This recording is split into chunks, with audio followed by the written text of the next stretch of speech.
Hello students, BSc part first paper third के आज इस लेक्चर में हम प्रोटोप्लाज्म के बारे में डिस्कस करेंगे।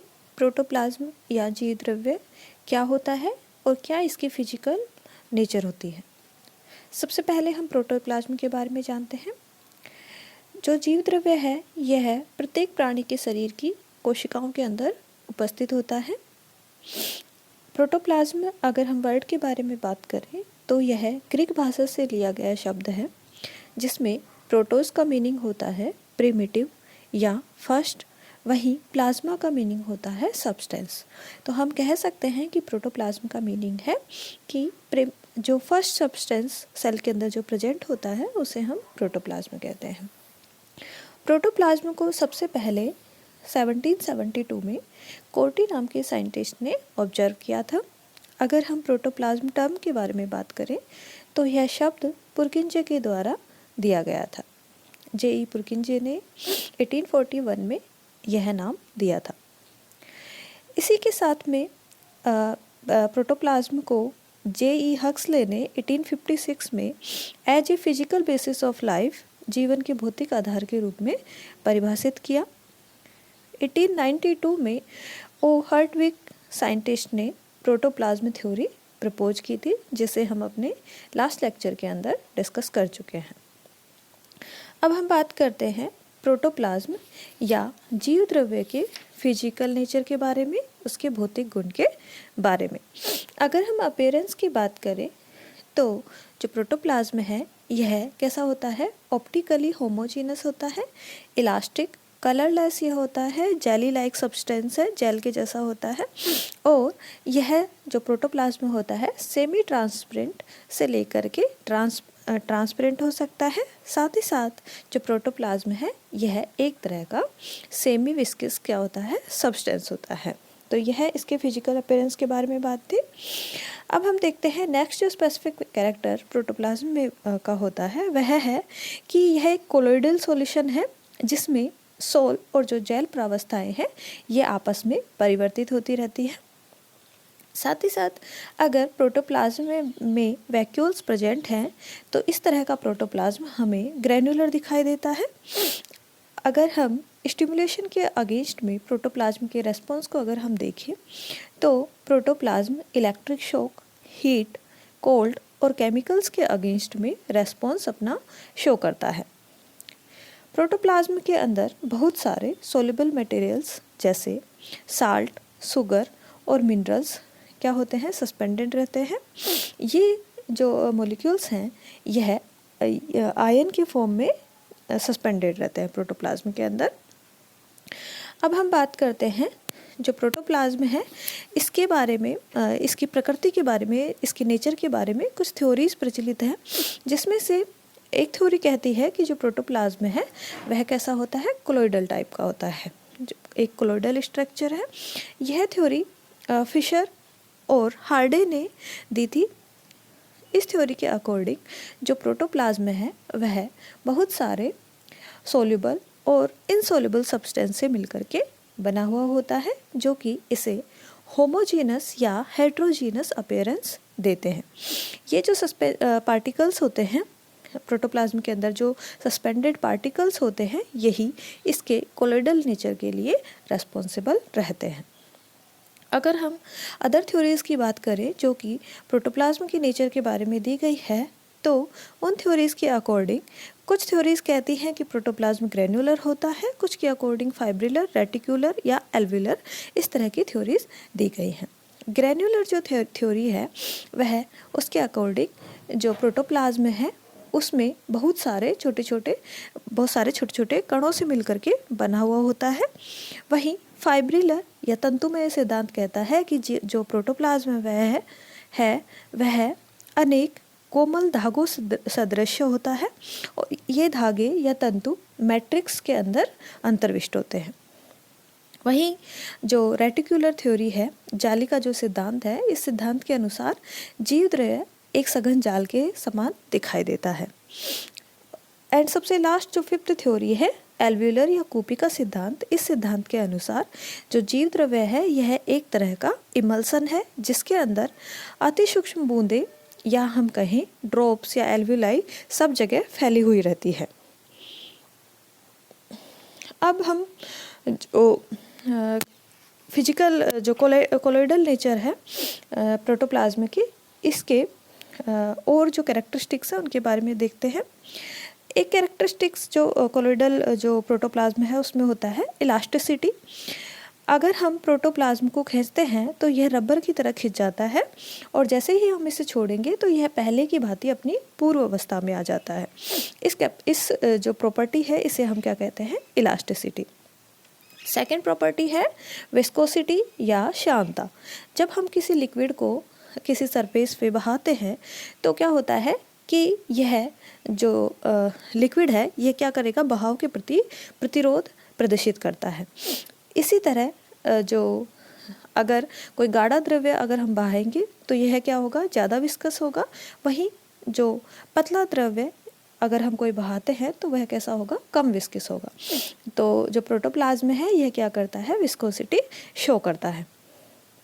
नेक्स्ट कैरेक्टरिस्टिक है ब्राउनियन मूवमेंट। जो प्रोटोप्लाज्म है वह ब्राउनी गति शो करता है। अब ब्राउनी गति क्या होती है कि प्रोटोप्लाज्म जो कि एक कोलोइडल सिस्टम है, इसमें उपस्थित अणुओं की बमबारी के द्वारा ये कण क्या होते हैं, टेढ़ी मेढ़ी गति प्रदर्शित करते हैं और इसी टेढ़ी मेढ़ी गति को हम क्या कहते हैं, ब्राउनी गति कहते हैं। और इस गति की जो खोज है वह रॉबर्ट ब्राउन के द्वारा की गई थी।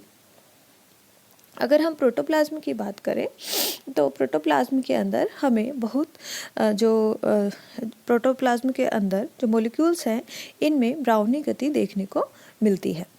नेक्स्ट कैरेक्टरिस्टिक है कोहेसिवनेस या ससंजकता।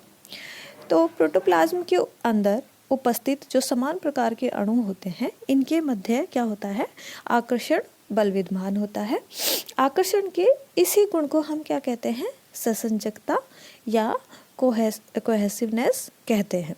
यह जीव द्रव्य के अंदर पाया जाता है। नेक्स्ट इसकी प्रॉपर्टी है टिंडल फिनोमिना। जो प्रोटोप्लाज्म है यह टिंडल परिघटना को शो करता है। अब देखते हैं टिंडल परिघटना क्या है।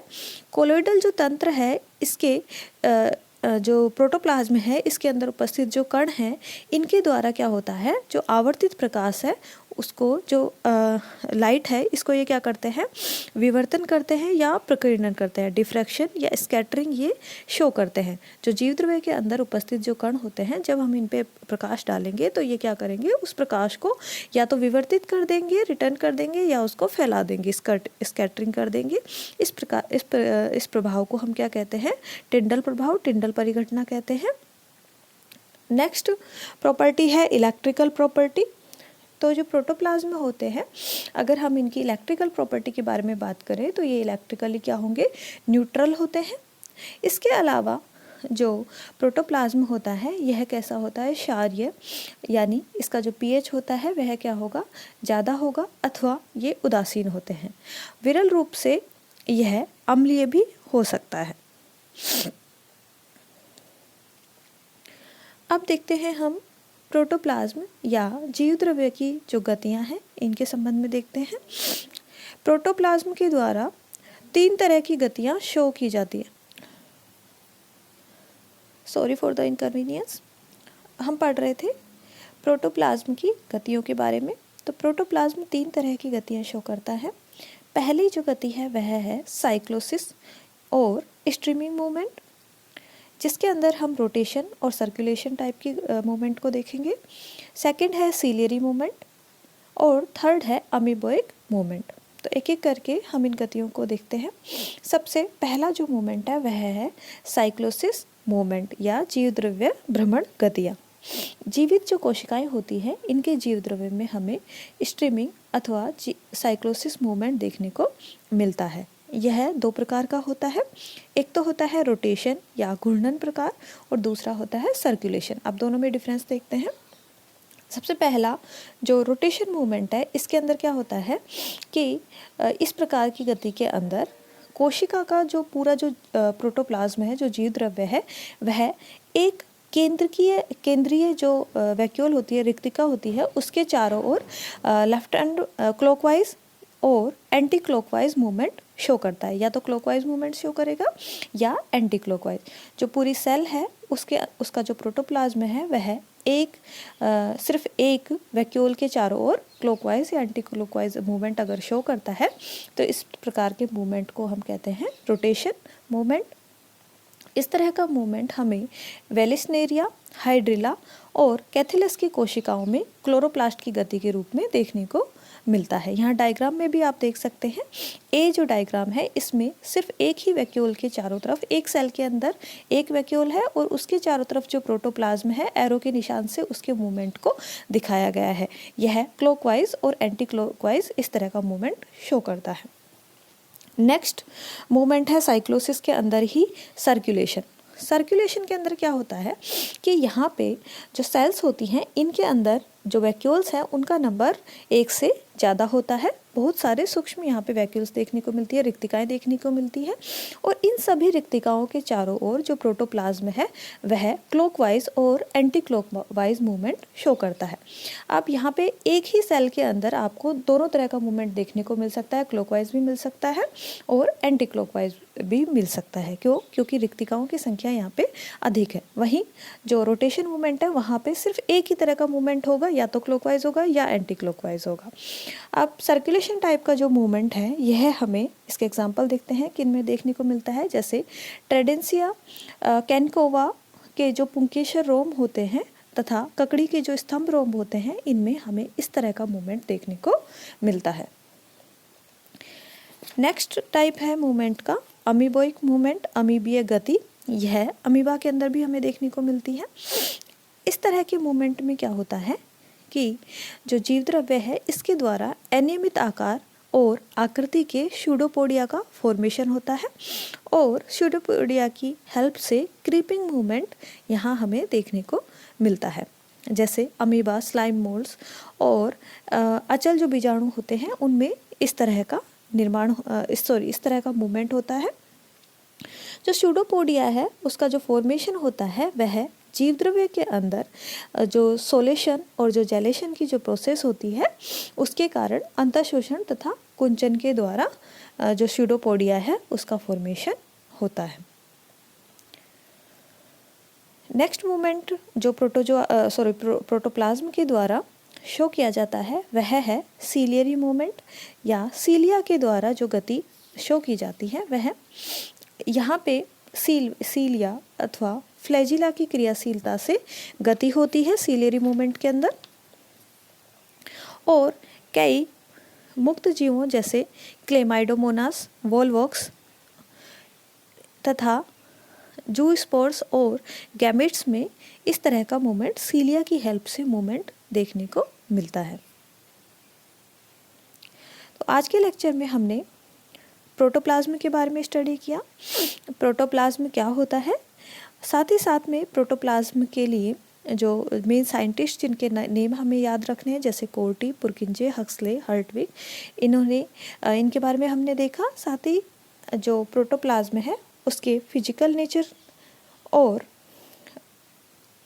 जो नेचर है प्रोटोप्लाज्म की जिसमें डिफरेंट थ्योरीज दी गई हैं, colloidal theory, fibrillar theory, reticular theory, granular theory, alveolar theory, यह डिस्कस किया।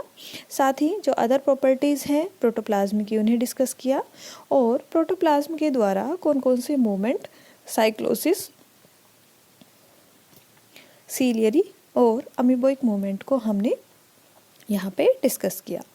हमारे नेक्स्ट लेक्चर में हम केमिकल कंपोजिशन ऑफ प्रोटोप्लाज्म, जीव द्रव्य के रासायनिक संगठन के बारे में स्टडी करेंगे। Thank you.